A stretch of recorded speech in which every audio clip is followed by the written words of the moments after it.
भाजयन्त्यार्या गुणव्याः सारभागिनः यत्र संकीर्तनेनैव सर्वस्वार्थो विलभ्यते। एवं युगानुरूपाभ्याम् भगवान् युगपत्भिः अनुजय विद्यते राजन् श्रेयसामीश्वरो हरिः। कलिं सभाजयन्त्यार्या सारभागिनः यत्र संकीर्तनेनैव सर्वस्वार्थो विलभ्यते।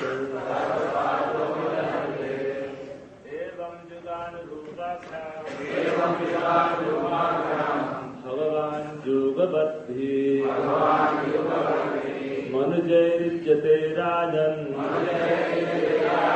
श्रेयसामीश्वरो हरिः।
एवं इस प्रकार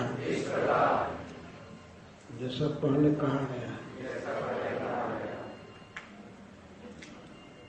युगानुरूपाभ्याम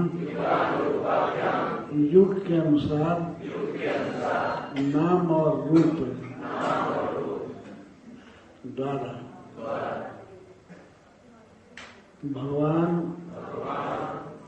भगवान श्री कृष्ण युगवर्ती भी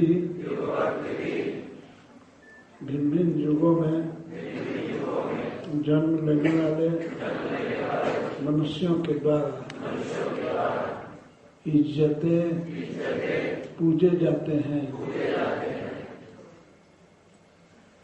राजन हे महाराज विदेहराज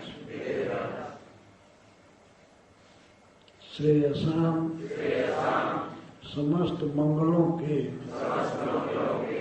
ईश्वर दाता हरि भगवान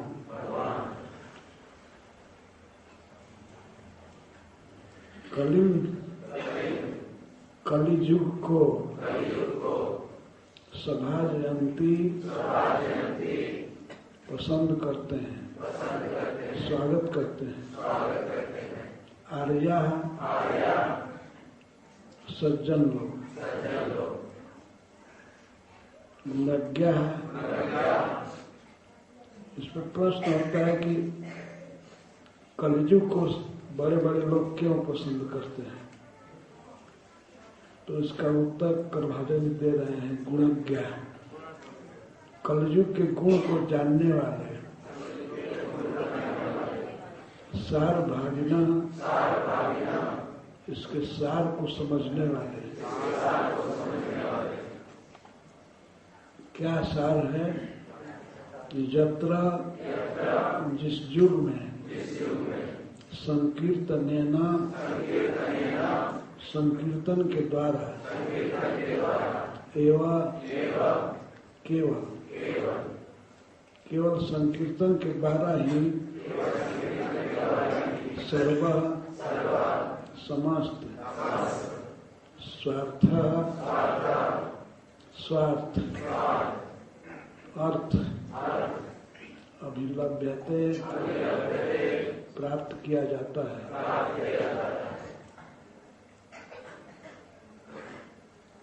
इस प्रकार एवं कह करके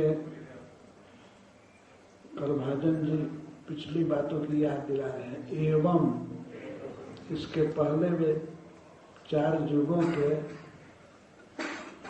आराधक और आराधन की विधि सब बता चुके हैं।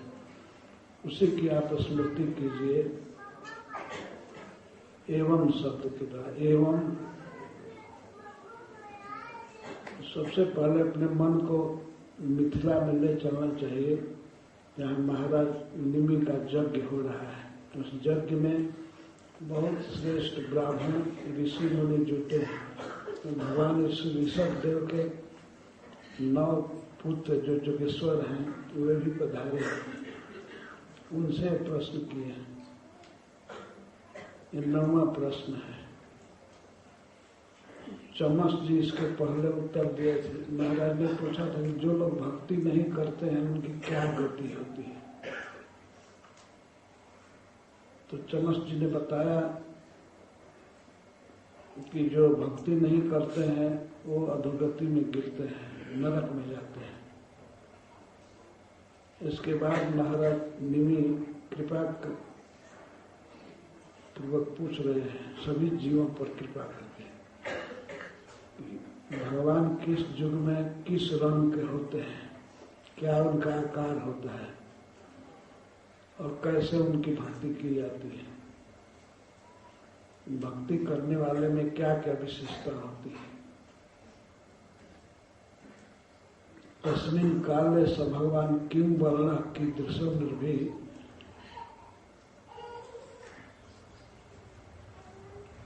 पूज्यते तदिहोच्यते।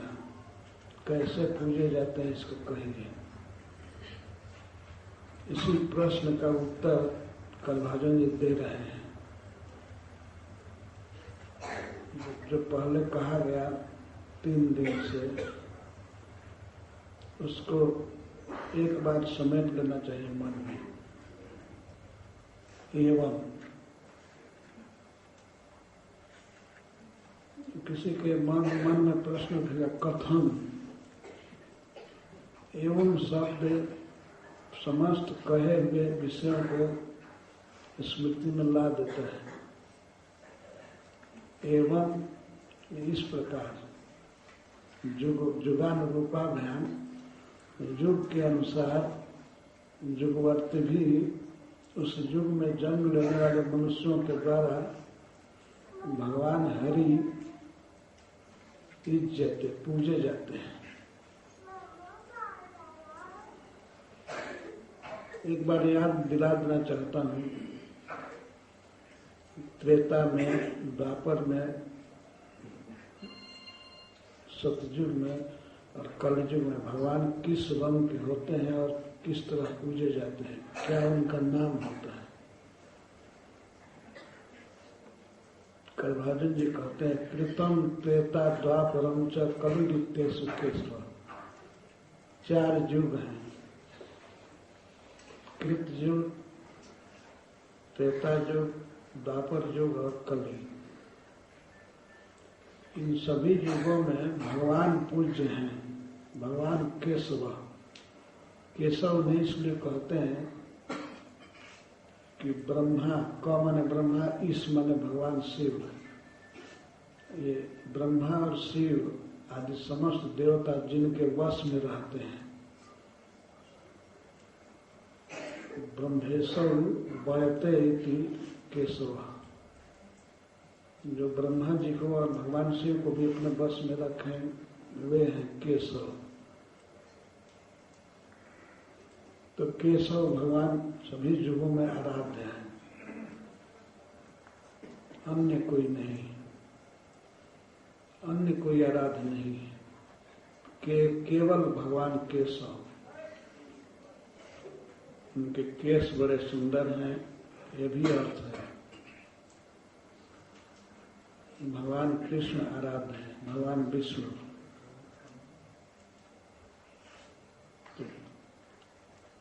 कृतयुग में इनका क्या रंग होता है? कृते शुक्ल। सतयुग में भगवान उज्ज्वल सफेद रहते हैं, चतुर्बाहु, 4 भुजाएं होती हैं।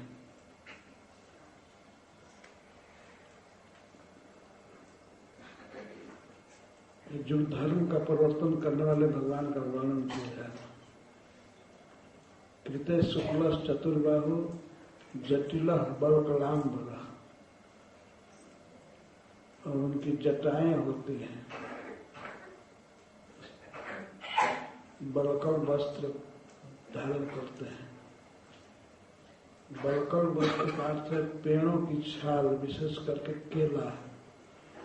केला जब सूख जाता है तो उसका भी कौपीन बनाया जाता है। तो भगवान सतयुग में पूजे जाते हैं, जो धर्म का प्रवर्तन करते हैं, वे व्हाइट रहते हैं, 4 भुजाएं होती हैं उनकी, और सिर पर जटा, बहुत सुंदर जटा रहती है। बलकल वस्त्र पहनते हैं।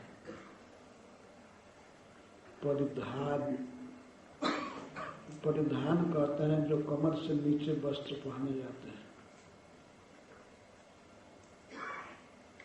तो बलकल वस्त्र पहनते हैं।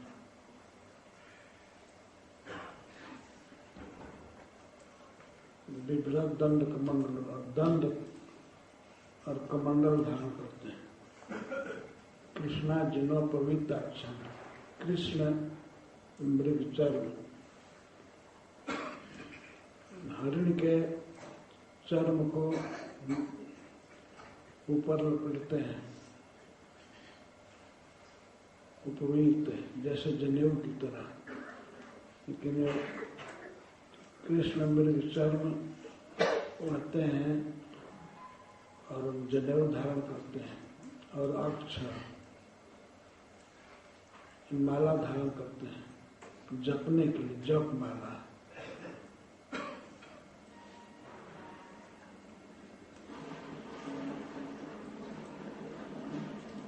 इससे सिद्ध है कि एक ब्रह्मचारी के रूप में, ब्रह्मचारी देश में भगवान प्रकट होते हैं, और उन्हीं की उपासना सतयुग के निवासी किया करते हैं। भगवान कृष्ण इस तरह से प्रकट होते हैं सतयुग में। जटिलो बलकलाम्बर, कृष्णा जिनो पवित्राक्षण, विभ्रत दंड कमंडल। विभ्रत सभी कर्मों में लगे हैं। वे कृष्ण मृग चर्म धारण करते हैं, जनेऊ धारण करते हैं, और अक्षमाला धारण करते हैं। अक्षमाला कमल के बीज की माला धारण करते हैं। कोई कोई अर्थ करते हैं कि रुद्राक्ष की माला धारण करते हैं। जो भी धारण करते हैं, लेकिन धारण करते हैं भगवान जप माला, ब्रह्मचारी के रूप में रहते हैं। क्या सिखाते हैं? उस समय मनुष्य लोग उनसे क्या सीखते हैं? मनुष्यस्तु तदा समिता निर्वैरा सुहृदा समा। उस काल में सभी मनुष्य शांत होते हैं, उनमें कोई भौतिक कामना आदि नहीं होती है, क्रोध नहीं होता है, शांत रहते हैं। शांत उसको कहा जाता है जिसमें कामनाओं की हलचल नहीं है और क्रोध नहीं है। और सभी मनुष्य एक सतयुग में निर्वैर है, किसी से किसी का कोई द्वेष नहीं है, नहीं रहता, निर्वैर।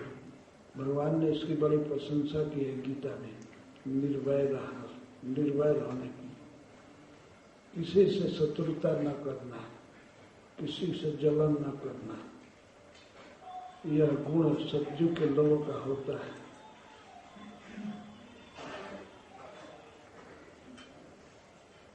तो उस समय उपासना करते हैं भगवान की तपसा, ऐसे देव की उपासना करते हैं तपसा, तपस्या द्वारा। तपस्या का अर्थ है ध्यान। चित्तवृत्ति को चारों ओर से हटा करके श्री भगवान में लगाते हैं। उनका मन लगा ही रहता है, मन में कभी और चीजों का चिंतन नहीं होता है। इसी को तप कहा गया है, तपसा।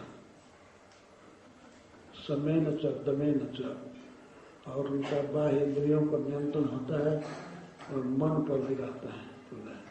तो इसको सम, दम और सम कहते हैं।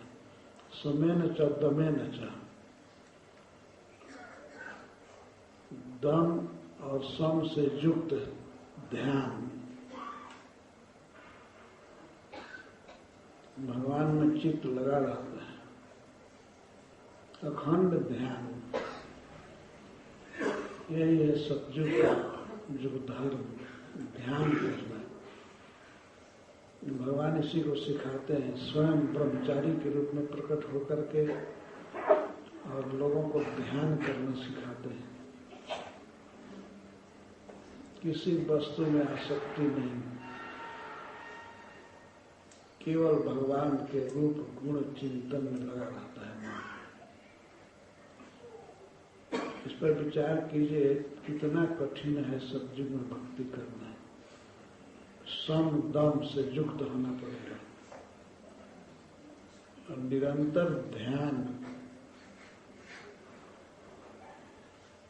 इस सतयुग के लोगों का यह है प्रकार भजन का। वे स्वयं शांत होते हैं, किसी से बैर नहीं होता है, सबके सुहृद होते हैं, सुहृदय, सबके हितैषी, सभी सबका हित करना चाहते हैं, केवल अपने ही फेर में नहीं रहते हैं।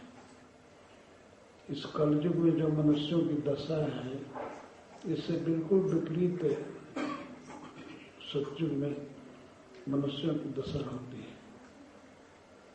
करभाजन जी कहते हैं, मनुष्यास्तु तदा शांता निर्वैरा सुहृदा समा। वे सबके प्रति सम भाव रखते हैं, किसी में कोई आसक्ति नहीं होती, किसी से कलह नहीं, अपने समान ही सबको समझते हैं, सबके सुख दुख को अपने सुख दुख के समान। इतनी बड़ी योग्यता है सतयुग में मनुष्यों की, तो उस समय वे कर सकते हैं भगवान का ध्यान।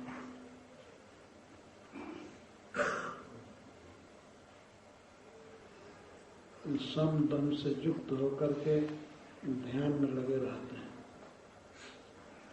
और त्रेता युग की बात बताते हैं। त्रेतायाम रक्त वर्ण स्वरूप, त्रेता में भगवान लाल रंग के होते हैं, वैसे प्रकट होते हैं 4 भुजा से। त्रेतायाम रक्त वर्णोत्सव चतुर्बाहु, 4 भुजा में।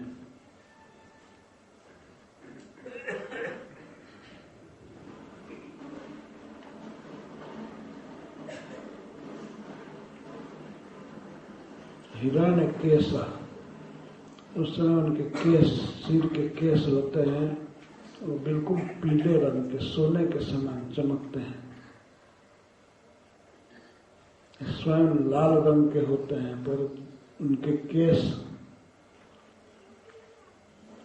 सोने के समान पीले रंग के, पिंगल।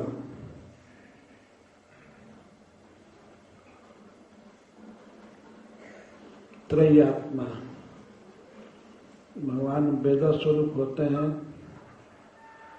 वेद की समस्त क्रियाओं को अपने में धारण किए रहते हैं और हाथ में लिए रहते हैं। सुख श्रुआ ये सब यज्ञ के साधन हैं। सुख कहते हैं घी रखने के बर्तन को, और श्रुआ कहते हैं जिस बर्तन से अग्नि में डाला जाता है घी या हवन, उसको श्रुआ कहते हैं। तो भगवान अपने हाथ में यज्ञ की सामग्री लिए रहते हैं।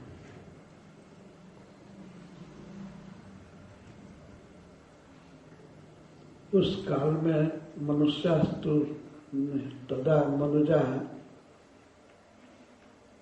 भगवान की आराधना करते हैं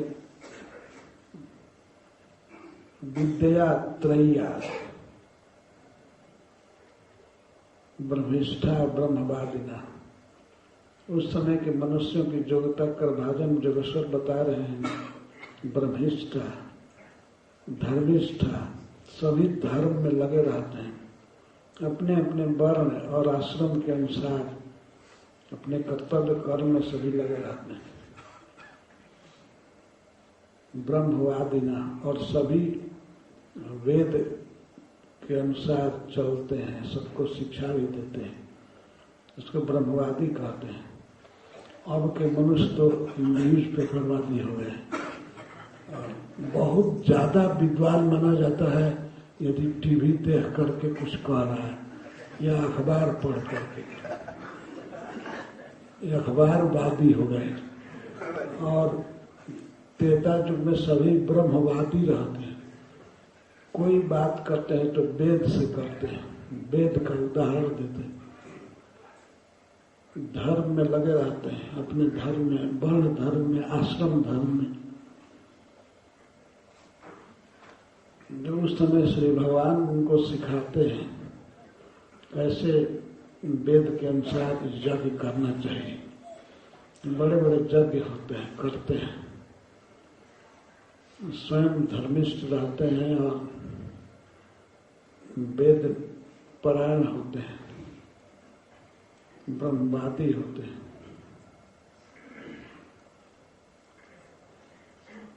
तो इससे सहज जानकारी होती है कि इस कलयुग में इस तरह के यज्ञ करना संभव नहीं है। इस काल के मनुष्यों की योग्यता देख करके श्री करभाजन जोगेश्वर कहते हैं, जो बाद में बात आएगी। अब द्वापरे भगवान श्यामा, द्वापर युग में भगवान सांवले रहते हैं, अतसी कुसुम के समान सांवले।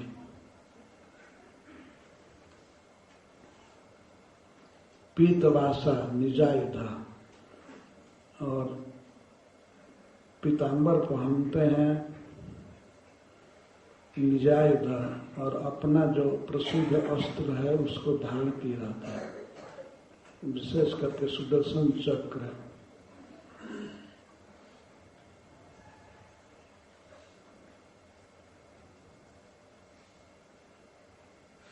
उस समय द्वापर युग में भक्तजन भगवान की आराधना करते हैं।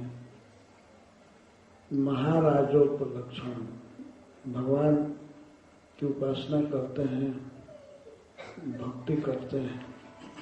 महाराजोपलक्षण, भगवान महाराज के, बड़े बड़े राजा के समान ठाट बाट से रहते हैं। छत्र और चामर से युक्त है। महाराजों के, राजाओं के लिए जो सामान जुटाते हैं वे सब जुटाते हैं भक्त लोग, और वैदिक और तांत्रिक विधि से उपासना करते हैं। तांत्रिक विधि मतलब पंचरात्र आदि ग्रंथों के अनुसार और वेदों के अनुसार जैसे भगवान की स्तुतियां की गई हैं, तो इस तरह से स्तुति करते हैं, पूजा करते हैं। बड़े बड़े मंदिरों में भगवान के श्री विग्रह की स्थापना करते हैं और भगवान की पूजा करते हैं महाराजोचित विधि से।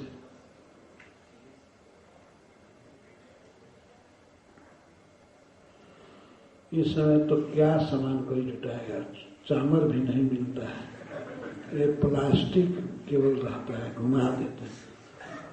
भाव है, भगवान स्वीकार कर लेते हैं, लेकिन कोई सामग्री भी नहीं है पूजा की।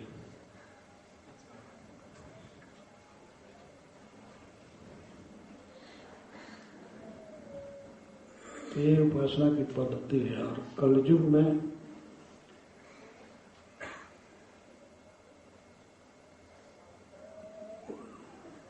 जोगेश्वर करभाजन जी कहते हैं, कृष्ण वर्णम तीसरा कृष्णम सांगोपांगस्त पार्षद। कलयुग में भगवान गोरे होते हैं, उनके मुख पर कृष्ण वर्ण रहता है। कृष्ण वर्ण, कृष्ण शब्द हमेशा रहता है और वे अपने अंग के साथ, अपने अंग उपांग के साथ, नित्यानंद प्रभु के साथ, श्री अद्वैताचार्य के साथ और अस्त्र के साथ, अस्त्र मतलब हरिनाम और श्रीमद् भागवतम और पार्षद श्री श्रीवास आदि भक्त वृंद है, इनके साथ रहते हैं। तो ऐसे कृष्ण की आराधना करते हैं भक्त कलयुग में। इनकी योग्यता क्या होती है? सुमेधसा, विवेकी होते हैं। इस युग में और कोई योग्यता नहीं होती है, परंतु इतनी अपेक्षा है विवेक होना।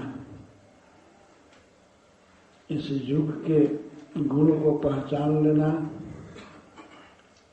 तो वे इसके अनुसार यज्ञ करते हैं।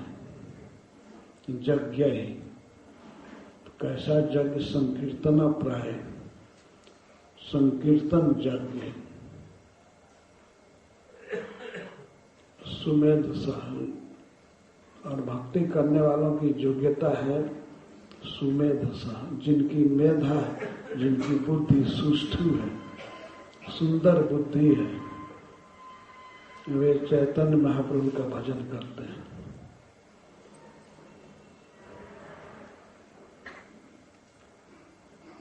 एक पद में कहा गया है कि चैतन्य चंद्र दया करह विचार, विचार करेले चित्ते पावे चमत्कार।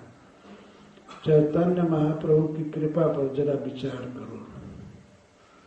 विचार करने पर चित्त में चमत्कार हो जाए, चित्त मुक्त हो जाएगा। चैतन्य चंद्र दया करह विचार, विचार करेले चित्ते पावे चमत्कार।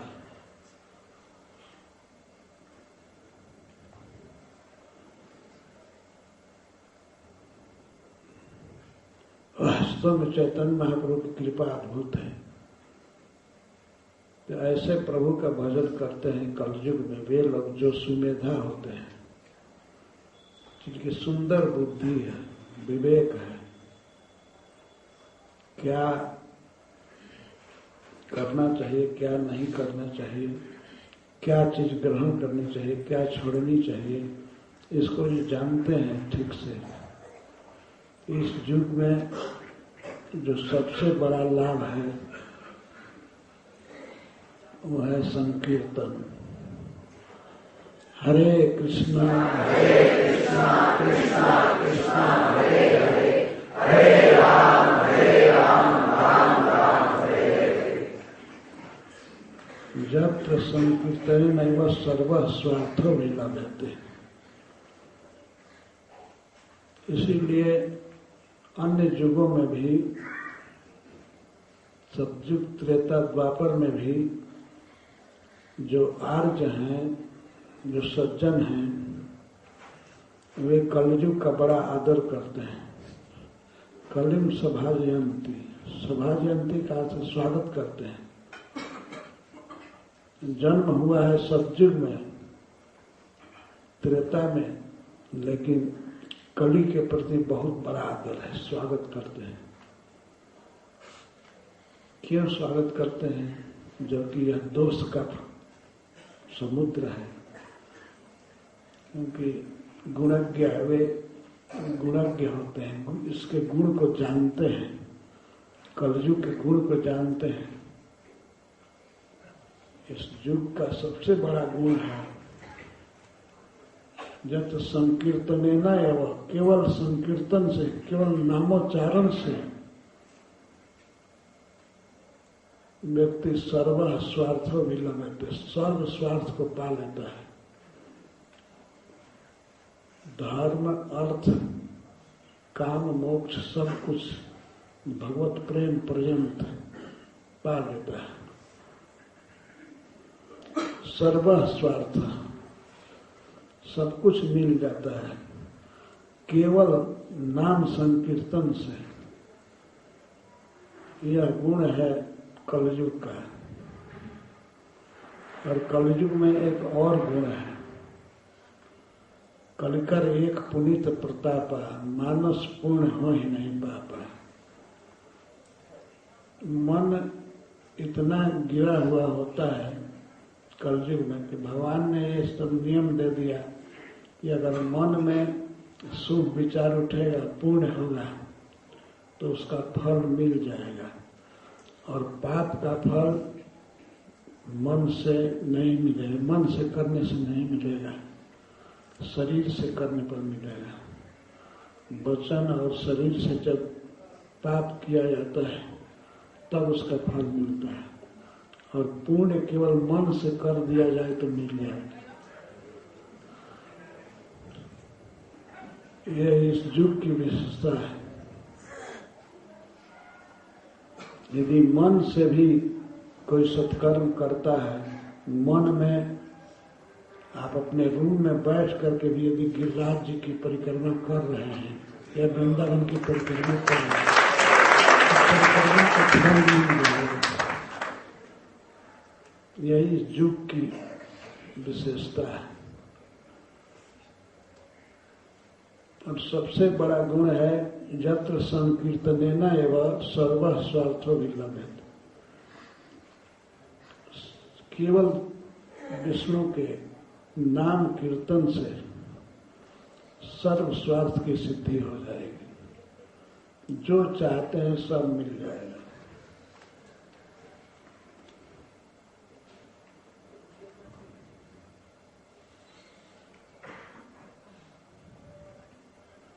यहां तक कहा गया है, करभाजन जी कहते हैं,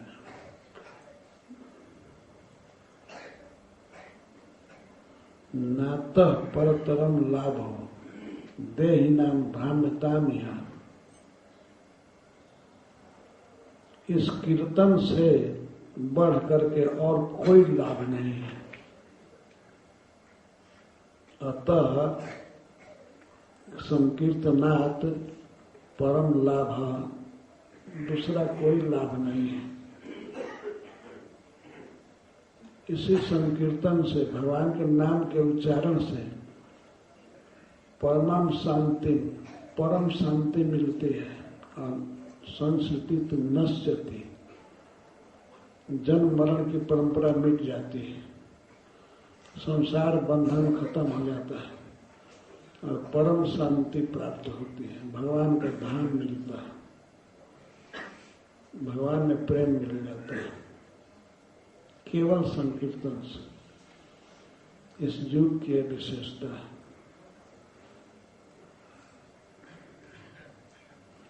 चारों युगों के आराध्य का वर्णन करके और अंत में करभाजन जी कहते हैं कि कलिम सभाजयंत अर्जा गुणज्ञा सारभाग में।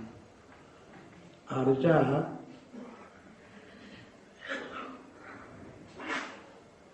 सज्जन गण सभी युगों में कलयुग का आदर करते हैं, स्वागत करते हैं।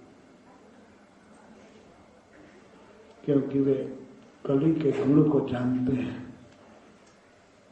कलेर दोष निधे राजन। सुखदेव गोस्वामी जी कहते हैं महाराज परीक्षित से कि हे राजन, यह कलयुग दोषों का समुद्र है। जिधर देखिए चारों तरफ दोष ही दोष है। जैसे समुद्र में सब जगह जल ही जल भरा रहता है, अतः इस युग में केवल दोष ही दोष भरा है सब जगह। लेकिन अस्थि ही एको महान गुण है। लेकिन इसमें एक महान गुण है जो अन्य युगों में नहीं है। महान गुण क्या है? कीर्तनादेव कृष्ण से मुक्त संग परम व्रज। कृष्ण के केवल नाम कीर्तन से व्यक्ति मुक्त संग हो जाता है, आसक्ति से मुक्त हो जाता है और परम व्रजत भगवान के धाम में जाता है। परम इस प्रकृति से पार जो वैकुंठ धाम है, गोलोक धाम है, वहां जाता है केवल संकीर्तन से। कीर्तनाद एवं, कीर्तन से ही।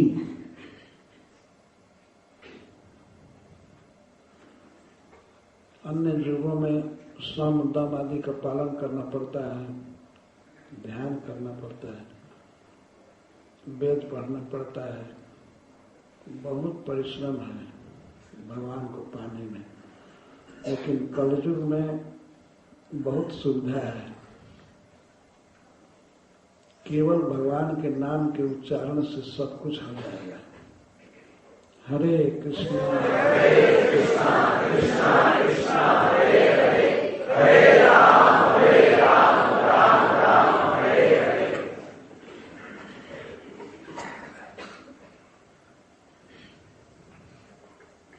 श्रील प्रभुपाद जी ने तो और सुगम बनाया है।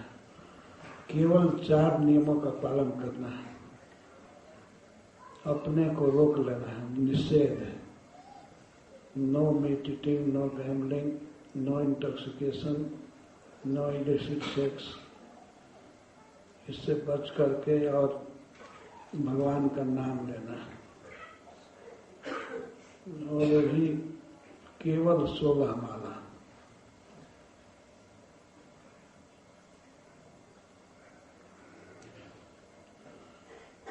तो यह मनुष्यों पर बहुत बड़ी कृपा है। 9 जगेश्वर के प्रतिनिधि श्रील प्रभुपाद उदार भाव से बात कहें। कई बार प्रभुपाद जी के सामने प्रश्न आया, कोई भक्त राधा कुंड पर रहना चाहता है और 1 लाख या 3 लाख जप करना चाहता है। प्रभुपाद ने कह दिया 16 माला केवल करो, अपने स्थान पर रहकर 16 माला जप करना एक संपूर्ण साधना है।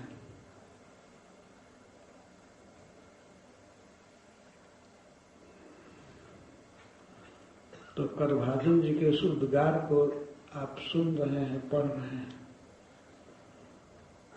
इसी युग का आदर करते हैं सभी युगों में लोग। कलिम सभा जयंत आर्जा गुणज्ञा सार भागना जत्र संकीर्तने नैव सर्व स्वार्थ विलभ्यते। सर्व स्वार्थ, सारे स्वार्थ, अपना अर्थ, जीव का अपना प्रयोजन क्या है? कुछ अर्थ चाहता है, काम चाहता है, धर्म चाहता है, स्वर्ग आदि की प्राप्ति चाहता है, और अंत में मुक्ति चाहता है, जन्म मृत्यु से मुक्त हो जाए।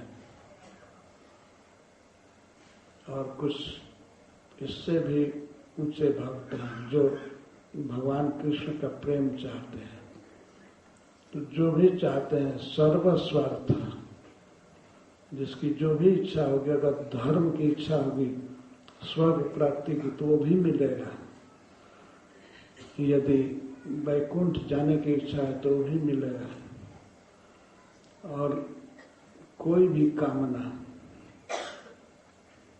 होगी तो वो भी मिलेगा, पूरी होगी। सर्व स्वार्थो भी लभ्यते, केवल संकीर्तनेन, केवल भगवान के नाम के उच्चारण से। ये बहुत महत्वपूर्ण वाक्य है, और यह वाक्य है भगवान ऋषभदेव के पुत्र भक्त शिरोमणि सिद्ध योगी करभाजन जी का।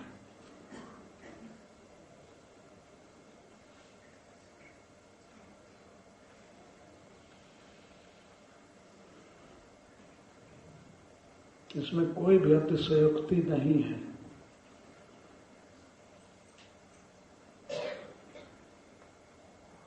सर्व स्वार्थ लभ्यते, हमारा सब स्वार्थ पूरा होगा केवल इस नामोच्चारण से। इसलिए भगवान चैतन्य महाप्रभु के इस जन्मदिन पर संकल्प करना चाहिए कि हमें भगवान के नाम को बड़ी निष्ठा से जपना है। नाम जप में बाधक, सबसे बाधक है वार्तालाप, सांसारिक चर्चा। सांसारिक चर्चा से बच करके और भगवान के नाम का उच्चारण करना चाहिए। कभी कोई बात करने वाला व्यक्ति आवे तो अपने शत्रु के समान समझिए कि ये हमारा विनाश कर रहा है। अगर बात करने वाला आता है तो ये विनाशी है ना। जिस समय को हम भगवान के नाम में बिता सकते हैं वो समय वार्ता को सुनने में या बोलने में बीत जाता है। तो ये वार्ता करने वाला व्यक्ति शत्रु ही है, जो हमारे समय को व्यर्थ बिता देता है। और ये मोबाइल फोन आदि ये सब शत्रु के द्वारा ही दिए गए। जप के समय भी आदमी सुन लेता है, क्या वो गोलोक से वाणी आ रही है, सुनने की क्या जरूरत है, क्या संसार का हो जाएगा। लगता है कि एक फोन नहीं सुनेंगे तो संसार ध्वस्त हो जाएगा।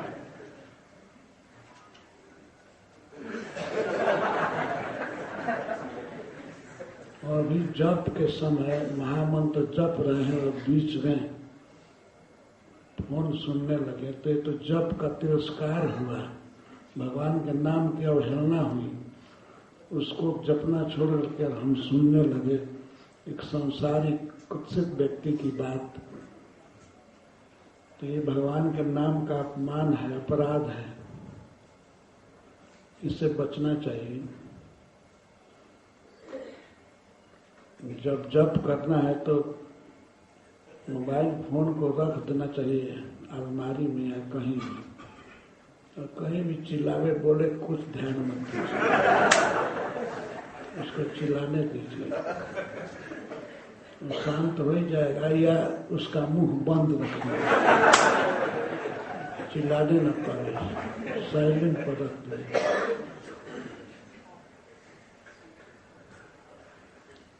पाठ करते समय, भागवत पढ़ते समय भी यह नियम रखना चाहिए, बीच में भागवत का तिरस्कार नहीं करना चाहिए। जब पढ़ रहे हैं तो मन लगा कर पढ़ना चाहिए। यही अस्त्र है चैतन्य महाप्रभु का, श्रीमद् भागवतम और भगवान का नाम।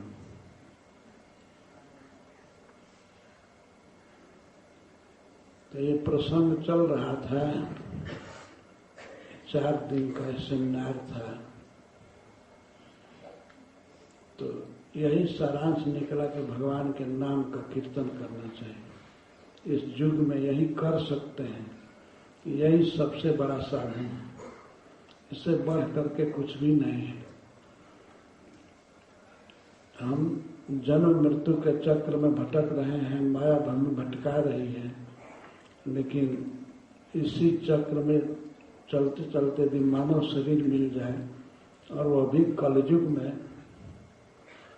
और सद्विवेक हो जाए, सुमेधा हो जाए, तो सबसे बड़ा लाभ यही है भगवान के नाम का जप कीर्तन। हरे कृष्णा कृष्णा कृष्णा हरे हरे, हरे राम राम राम हरे हरे। यही धन है, इसी को जपते रहिए, गाते रहिए। ये हमारा कोई उद्गार नहीं है, हमारा अनुभव नहीं है, ये बहुत बड़े जोगेश्वर का अनुभव दिया जा रहा है।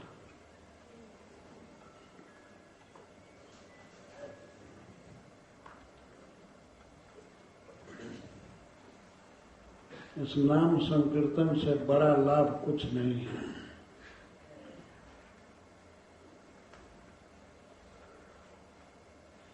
अतः नाम का आश्रय करके रहना चाहिए।